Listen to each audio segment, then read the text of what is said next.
बाबा साहेब भीमराव अंबेडकर को लेकर सदन के अंदर और बाहर की स्थिति काफी गरमाई हुई है।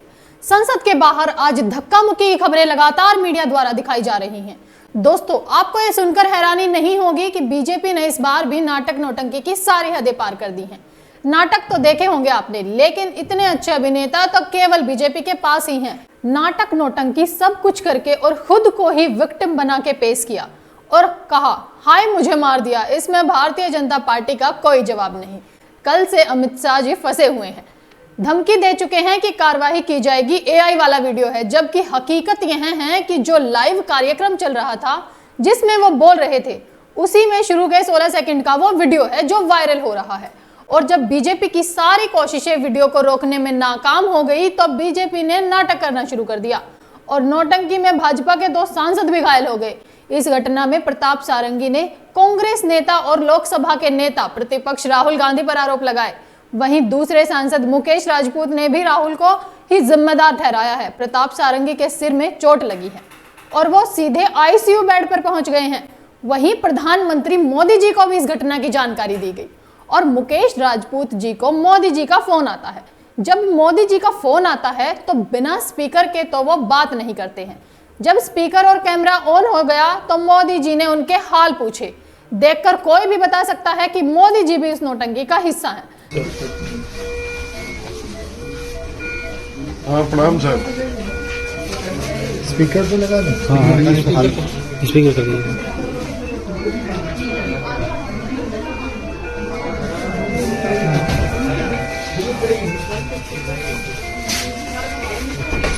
हाँ, प्रणाम सर। मुकेश राज। नमस्ते, कैसी है भाई तबीयत? हाँ सर, ठीक है। अभी भी चक्कर सा आ रहा है, घबराहट सी हो रही है सर। नहीं, पूरी केयर करना, जल्दी बिल्कुल मत करना और सारी ट्रीटमेंट लेना। ठीक है सर, ठीक है सर, ठीक है सर। प्रणाम सर, प्रणाम। नमस्कार दोस्तों, मैं संजना आपके साथ और आप देख रहे हैं जनता की आवाज। दोस्तों, जिन लोगों को बीजेपी के इन सांसदों के बारे में नहीं पता, उनको बता दूं कि उड़ीसा के ये रहने वाले हैं और उड़ीसा में जब ग्राम सेंटर के और उनके बच्चों को जला दिया गया था तो उसमें इनका नाम शामिल था।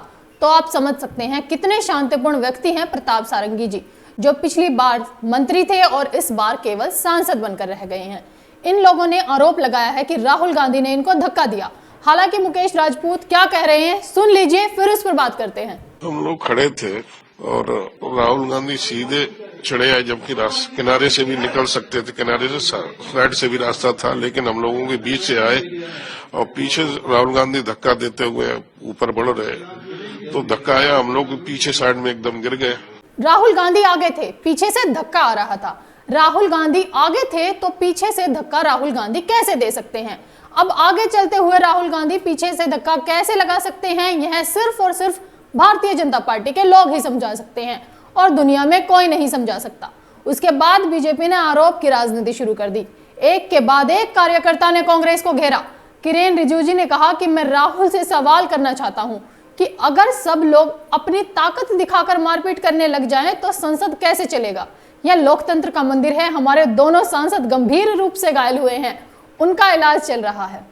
आप देखकर बता सकते हैं कि वो कितने गंभीर हैं। बीजेपी एनडीए एमपीज का प्रदर्शन चल रहा था। जिस जगह कांग्रेस और बाकी साथी दल हर रोज खड़ा करते हैं और वहां प्रदर्शन करते हैं, आज बीजेपी एमपीज अपने एनडीए सहयोग के साथ वहां खड़े कर रहे। तो राहुल गांधी और उनके एमपीज जबरदस्ती घुस करके अपना शारीरिक प्रदर्शन जो किया है, ये बहुत गलत हो गया है। पार्लियामेंट अपना शारीरिक ताकत दिखाने का कोई ये प्लेटफॉर्म नहीं है। भारतीय जनता पार्टी के 2 एमपीज प्रताप सिंह सारंगी जी और मुकेश राजपूत जी को बहुत बुरी तरह घायल कराया। राहुल गांधी जी ने जो फिजिकल असोल्ट किया है, धक्का मुक्की जो किया है, मैं सबसे पहले उसको खंडन करना चाहता हूँ। कौन सा कानून राहुल गांधी को वो ताकत दिया है कि वो आकर के दूसरे एमपी को धक्के मार करके चोट पहुंचाने का? मैं अभी सीधा राहुल गांधी को सवाल करना चाहता हूं कि अगर सब लोग अपना ताकत दिखा करके मारपीट करने लग जाएंगे तो पार्लियामेंट कैसे चलेगा? ये कोई पर्सनल प्रॉपर्टी नहीं है पार्लियामेंट, ये लोकतंत्र का मंदिर है। यहाँ ताकत दिखाने का और अपना स्मार्टनेस दिखाने का ये कोई जगह नहीं होता है। इसलिए हमारा दोनों एमपीज बहुत गंभीर रूप से घायल हो गए हैं। हम लोग देखेंगे आगे क्या कार्रवाई उठाना है। भाजपा सांसद निशिकांत दुबे ने आरोप लगाया है कि राहुल गांधी मारपीट करने के लिए बीच में घुसे थे। उनका व्यवहार मानो गुंडे का व्यवहार था। यह देश गुंडे को बर्दाश्त नहीं करेगा। उन्होंने हमारे एक बुजुर्ग सांसद को धक्का देकर गिरा दिया। कल जो कुछ भी हुआ वो 2001 में पाकिस्तानियों ने संसद भवन पर हमला किया था। आज हिंदुस्तान में बैठा हुआ अर्बन नक्सल राहुल गांधी जी के नेतृत्व में कल सांसदों को, नॉर्थ ईस्ट की महिला सांसद, शेड्यूल ट्राइब सांसद कोनियाक को जिस तरह से किया, जिस तरह से धक्का दिया, महिला पुरुष के संबंधों को जो है तार तार किया, जिस तरह से प्रताप सारंगी जैसे बूढ़े 70-72 साल के बूढ़े के साथ जो है उन्हें धक्का दी, हमारे संतोष पांडे जी के साथ उन्होंने जो है धक्का मुक्की किया, मुकेश राजपूत जी घायल हैं। तो यदि संसद में सांसद ही सुरक्षित नहीं है तो बाहर क्या सुरक्षित होगा। यह बुजुर्ग सांसद खरगे की बात हो रही है। खरगे साहब ने आरोप लगाया है कि जब हम लोग संसद के अंदर जा रहे थे तो हमारे साथ धक्का मुक्की हुई।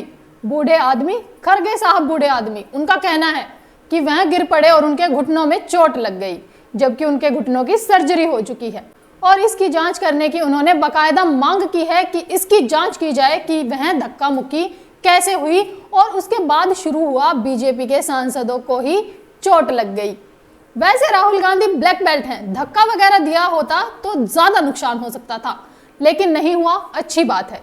अब हालात यह हुई है कि अनुराग ठाकुर जी और बासु स्वराज जी थाने में रिपोर्ट लिखाने पहुंच गए हैं राहुल गांधी के खिलाफ। और कल से लगातार जब मांग हो रही थी कि अमित शाह को इस्तीफा देना चाहिए, गौर करने वाली बात है, बाबा साहेब अंबेडकर के अपमान के सिलसिले में ये लोग बैठ के नारे लगा रहे थे, राहुल गांधी इस्तीफा दो, राहुल गांधी माफी मांगो। ये धक्का लगना बाबा साहेब अंबेडकर के अपमान से बड़ा मुद्दा बना रहे हैं। धक्का मुक्की में 2 सांसदों का गिर जाना बड़ा मुद्दा है या बाबा साहेब अंबेडकर का अपमान? यह सवाल इस समय आप सभी के जहन में आना चाहिए। बीजेपी अब राहुल को गुंडा बनाने में लग गई है। वैसे अमर अब्दुल्ला भी सामने आए हैं। उन्होंने कहा कि मैं राहुल गांधी को बहुत कायदे से जानता हूं और राहुल गांधी कभी इस तरह का कोई हरकत नहीं कर सकते हैं, कोई धक्का मुक्की नहीं कर सकते हैं। इन सब के बीच में मायावती जी कमाल की नेता है। जब बाबा साहेब अंबेडकर का अपमान का मामला चल रहा था तो वह प्रेस कॉन्फ्रेंस करके कांग्रेस पर हमला बोल रही थी। 1 नेशन 1 इलेक्शन पर उनका एक भी एमपी सपोर्ट नहीं करता है, लेकिन वो 1 नेशन 1 इलेक्शन पर मोदी जी के साथ खड़ी हैं, समर्थन करती हैं। 1 नेशन 1 इलेक्शन पर कहती हैं कि इससे देश का पैसा बचेगा। इन्हें पलटू नेता भी कहा जा सकता है, कभी इधर तो कभी उधर।